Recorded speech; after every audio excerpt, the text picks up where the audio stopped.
ಕನಕಪುರದಲ್ಲಿ CM DK rounds ಹಾಕಲಿದ್ದಾರೆ. CM ಆದ ಬಳಿಕ ಮೊದಲ ಬಾರಿಗೆ ಸ್ವಕ್ಷೇತ್ರಕ್ಕೆ ಡಿಕೆ ಭೇಟಿ ಕೊಟ್ಟಿದ್ದಾರೆ.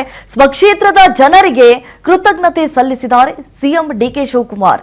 ಕನಕಪುರದಲ್ಲಿ ಸಿಎಂಗೆ ಈಗ ಅದ್ದೂರಿಯಾದಂತಹ ಸ್ವಾಗತ ಕೋರಬೇಕು ಅನ್ನುವಂತಹ ನಿಟ್ಟಿನಲ್ಲಿ ಎಲ್ಲಾ ರೀತಿಯಾದಂತಹ ಸಿದ್ಧತೆಗಳನ್ನು ನಡೆಸಿದ್ದಾರೆ. ಅಲ್ಲಿರುವಂತಹ ಜನರು ಪಟಾಕಿಯನ್ನ ಸಿಡಿಸಿ ಸಂಭ್ರಮಿಸುತ್ತಿದ್ದಾರೆ. ಡಿಕೆ ಶಿವಕುಮಾರ್ ಅಭಿಮಾನಿಗಳು ಕನಕಪುರ ತಾಲೂಕಿನ 20 ಗ್ರಾಮಗಳಲ್ಲಿ ಸಿಎಂ ಡಿಕೆ ಶಿವಕುಮಾರ್ ಅವರು ರೌಂಡ್ಸ್ ಅನ್ನ ಹಾಕಲಿದ್ದಾರೆ.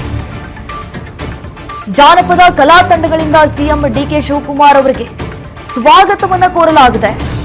ಎಸ್ ನೋಡಿ, ಇವತ್ತು ರೋಡ್ ಶೋ ಮಾಡ್ತಿದ್ದಾರೆ ತೆರೆದ ವಾಹನದಲ್ಲಿ. ಹಾಗಾಗಿ ಸಹಸ್ರಾರು ಮಂದಿ ಸೇರುವಂತಹ ನಿರೀಕ್ಷೆ ಇದೆ. ಆ ಹಿನ್ನೆಲೆಯಲ್ಲಿ ಸಾಕಷ್ಟು ರೀತಿಯಾದಂತಹ ಮುಂಜಾಗ್ರತಾ ಕ್ರಮಗಳನ್ನ ಅಲ್ಲಿ ಕೈಗೊಳ್ಳಲಾಗಿರುವಂತದ್ದು.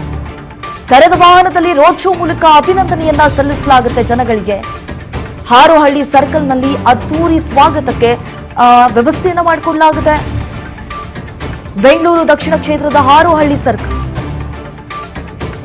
ನೋಡಿ, ಈಗಾಗಲೇ ಸ್ವಕ್ಷೇತ್ರದಲ್ಲಿ ಡಿಕೆ ಶಿವಕುಮಾರ್ ಭರ್ಜರಿ ರೋಡ್ ಶೋ ಅನ್ನ ಮಾಡಲಿದ್ದಾರೆ. ಜಾನಪದ ಕಲಾ ತಂಡಗಳಿಂದ ಅವರನ್ನ ಸ್ವಾಗತ ಮಾಡಿಕೊಳ್ಳುವಂತಹ ಕೆಲಸ ಆಗುತ್ತೆ. ಒಂದು ಕಡೆ ಕುಂಭ ಹೊತ್ತು ಮಹಿಳೆಯರು ಸಾಗ್ತಾ ಇರುವಂತಹ ದೃಶ್ಯಾವಳಿಯನ್ನ ನಾವು ಗಮನಿಸ್ತಾ ಇದ್ದೀವಿ. ಸಾಕಷ್ಟು ಪ್ರಮಾಣದಲ್ಲಿ ಅಭಿಮಾನಿಗಳಾಗಿರ್ಬೋದು, ಕಾರ್ಯಕರ್ತರು, ಬೆಂಬಲಿಗರು ಹರಿದು ಬರುವಂತಹ ನಿರೀಕ್ಷೆ ಇದೆ. ಹಾಗಾಗಿ ಪ್ರತಿಯೊಂದು ಗ್ರಾಮಕ್ಕೆ ತೆರಳಿ ಅಭಿನಂದನೆಯನ್ನ ಸಲ್ಲಿಸಬೇಕು ಅನ್ನುವಂತಹ ನಿಟ್ಟಿನಲ್ಲಿ ಡಿಕೆ ಶಿವಕುಮಾರ್ ಅವರು ರೋಡ್ ಶೋ ಅನ್ನ ಹಮ್ಮಿಕೊಂಡಿದ್ದಾರೆ. ಈಗಾಗಲೇ ನಾನಾ ಭಾಗಗಳಿಂದ ಅಂದ್ರೆ ಅವರ ಕ್ಷೇತ್ರದಲ್ಲಿ ಅಂದ್ರೆ ತಮ್ಮ ಸ್ವಕ್ಷೇತ್ರದಲ್ಲಿ ಮಗನನ್ನ ಬರಮಾಡಿಕೊಳ್ಬೇಕು ಅನ್ನುವಂತಹ ನಿಟ್ಟಿನಲ್ಲಿ ಸಾಕಷ್ಟು ರೀತಿಯಾದಂತಹ ಸಕಲ ಸಿದ್ಧತೆಗಳು ಕೂಡ ನಡೀತಾ ಇರುವಂತದ್ದು. ಪಟಾಕಿಯನ್ನ ಸಿಡಿಸಿ ಸಿಹಿಯನ್ನ ಹಂಚಿ, ಯಾಕಂತಂದ್ರೆ ನೋಡಿ, ಹಿಂದೆ ಯಾವ ರೀತಿ ಡಿಕೆ ಶಿವಕುಮಾರ್ ಅವರು ಸಿಎಂ ಆಗ್ಲೇಬೇಕು ಅನ್ನುವಂತಹ ಕನಸನ್ನ ಇಲ್ಲಿ ಇಟ್ಕೊಂಡಿದ್ರಲ್ಲ, ಅಲ್ಲಿರುವಂತಹ ಜನರು ಡಿಕೆ ಶಿವಕುಮಾರ್ ಅವರನ್ನ ಕುಗ್ಗಿಸುವಂತಹ ಕೆಲಸಕ್ಕೆ ಮುಂದಾಗ್ಲಿಲ್ಲ. ನಾವು ನಿಮ್ಮ ಸಪೋರ್ಟ್ಗೆ ಇರ್ತೀವಿ, ನಾವು ನಿಮ್ಮ ಬೆನ್ನೆಲುಬಾಗಿ ನಿಂತ್ಕೊಳ್ತೀವಿ ಅನ್ನುವಂತಹ ಒಂದು ಆ ಭರವಸೆಯನ್ನ ಕೊಡ್ತಾನೆ ಬಂದಿದ್ರು. ಪ್ರತಿ ಬಾರಿಯೂ ಕೂಡ ಅವರು ಎಲ್ಲೇ ಭಾಷಣ ಮಾಡಲಿ, ಏನೇ ಇರಲಿ, ಆಗ ಕನಕಪುರ ಜನತೆಯನ್ನ ಒಂದು ರೀತಿಯಾಗಿ ಮೇಲ್ಕಟ್ಟಿ ಮಾತನಾಡ್ತಿದ್ರು. ಈಗ ಮಗನನ್ನ ಬರಮಾಡಿಕೊಂಡಿದ್ದಾರೆ. ಕನಕಪುರದಲ್ಲಿ ಸಿಎಂ ಡಿಕೆಶಿಗೆ ಅದ್ದೂರಿ ಸ್ವಾಗತಕ್ಕೆ ಸಿದ್ಧತೆಗಳು ಕೂಡ ನಡೀತಾ ಇರುವಂತದ್ದು. ಹಿಂದೆ ಈಗಾಗಲೇ ನೂತನ ಸರ್ಕಾರವನ್ನ ರಚನೆ ಮಾಡಿ ಪ್ರಮಾಣ ವಚನವನ್ನ ಸ್ವೀಕರಿಸಿದ್ರಲ್ಲ ಡಿಕೆ ಶಿವಕುಮಾರ್ ಅವರು, ಆಗ ಅವರ ಬೆಂಬಲಿಗರಾಗಿರ್ಬೋದು, ಅವರ ಅಭಿಮಾನಿಗಳಾಗಿರ್ಬೋದು, ಅವರ ಕಾರ್ಯಕರ್ತರಾಗಿರ್ಬೋದು ನಿಜಕ್ಕೂ ಎಷ್ಟರ ಮಟ್ಟಿಗೆ ಆ ಸಂತಸವನ್ನು ವ್ಯಕ್ತಪಡಿಸಿದ್ರು ಅಂತಂದ್ರೆ, ಬಹಳ ದಿನಗಳಿಂದ ಕನಸಾಗಿತ್ತು ಡಿಕೆ ಶಿವಕುಮಾರ್ ಅವರು ಸಿಎಂ ಕುರ್ಚಿ ಮೇಲೆ ಕೂತ್ಕೊಳ್ಬೇಕು ಅನ್ನುವಂಥದ್ದು ಅಲ್ಲಿನ ಜನತೆಯ ಆಸೆ ಆಗುತ್ತೆ. ಅದೇ ರೀತಿಯಾಗಿ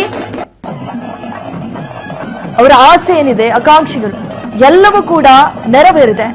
ಹಾಗಾಗಿ ಇವತ್ತು ಸ್ವಕ್ಷೇತ್ರಕ್ಕೆ ಡಿಕೆ ಶಿವಕುಮಾರ್ ಭೇಟಿ ಕೊಟ್ಟಿದ್ದಾರೆ. ಇನ್ನೇನು ರೋಡ್ ಶೋ ಕೂಡ ಆರಂಭಗೊಳ್ಳುತ್ತೆ. ಆ ರೋಡ್ ಶೋನಲ್ಲಿ ಅಂದ್ರೆ ಯಾರೆಲ್ಲ ಸೇರಿರ್ತಾರೆ ಅಂದ್ರೆ ಅಭಿಮಾನಿಗಳಾಗಿರ್ಬೋದು, ಈ ಕಾರ್ಯಕರ್ತರಾಗಿರ್ಬೋದು, ಮುಖಂಡರುಗಳಾಗಿರ್ಬೋದು. ಈಗ ಡಿಕೆ ಶಿವಕುಮಾರ್ ಅವರು ಅವರ ಸ್ವಕ್ಷೇತ್ರಕ್ಕೆ ಬರ್ತಿದ್ದಾರೆ ಅಂತಂದ್ರೆ ಸಾಕಷ್ಟು ಪ್ರಮಾಣದಲ್ಲಿ ಜನರು ಸೇರುವಂತಹ ನಿರೀಕ್ಷೆ. ಆ ಹಿನ್ನೆಲೆಯಲ್ಲಿ ಯಾವುದೇ ರೀತಿಯಾದಂತಹ ಅನಾಹುತಗಳಾಗ್ಲಿ, ಅಡೆತಡೆಗಳಾಗ್ಲಿ ಸಂಭವಿಸಬಾರದು ಅನ್ನುವಂತಹ ಕಾರಣಕ್ಕಾಗಿ ಸಾಕಷ್ಟು ಪ್ರಮಾಣದಲ್ಲಿ ಅಲ್ಲಿ ಪೊಲೀಸರನ್ನ ಕೂಡ ನಿಯೋಜನೆ ಮಾಡಲಾಗಿದೆ. ಸಾಕಷ್ಟು ಬಿಗಿ ಭದ್ರತೆಯನ್ನ ಅಲ್ಲಿ ಕೈಗೊಳ್ಳಲಾಗಿದೆ. ಪೊಲೀಸರು ಹದ್ದಿನ ಕಣ್ಣಿಟ್ಟಿದ್ದಾರೆ. ಯಾವುದೇ ರೀತಿಯಾದಂತಹ ಸಮಸ್ಯೆಗಳು ಉಂಟಾಗಬಾರದು ಅನ್ನುವಂತಹ ಕಾರಣಕ್ಕಾಗಿ ಮತ್ತೊಂದು ಕಡೆ ನಾವು ಗಮನಿಸ್ತಾ ಇದ್ದೀವಿ. ಈ ಬಾವುಟಗಳಾಗಿರ್ಬೋದು, ಈ ಫ್ಲೆಕ್ಸ್ಗಳು ಯಾವ ರೀತಿ ರಾರಾಜಿಸ್ತಿದ್ದಾವೆ ಅಂತ ಹೇಳಿ ಡಿಕೆ ಶಿವಕುಮಾರ್ ಅವರನ್ನ ಬರಮಾಡಿಕೊಳ್ಳುವುದಕ್ಕೆ ಜಾನಪದ ಕಲಾ ತಂಡಗಳೇನಿದ್ದಾರೆ ಸಿದ್ಧರಾಗಿ ನಿಂತಿದ್ದಾರೆ. ಈಗಾಗಲೇ ಸಕಲ ಸಿದ್ಧತೆಯನ್ನ ಕೂಡ ನಡೆಸಿಕೊಂಡಿದ್ದಾರೆ.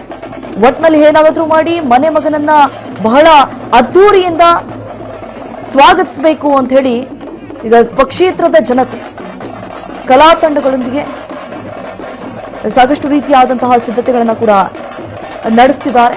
ಇವತ್ತು ಕನಕಪುರದಲ್ಲಿ ಸಿಎಂ ಡಿಕೆ ಶಿವಕುಮಾರ್ ಅವರ ಭರ್ಜರಿ ರೋಡ್ ಶೋ ಇರುತ್ತೆ.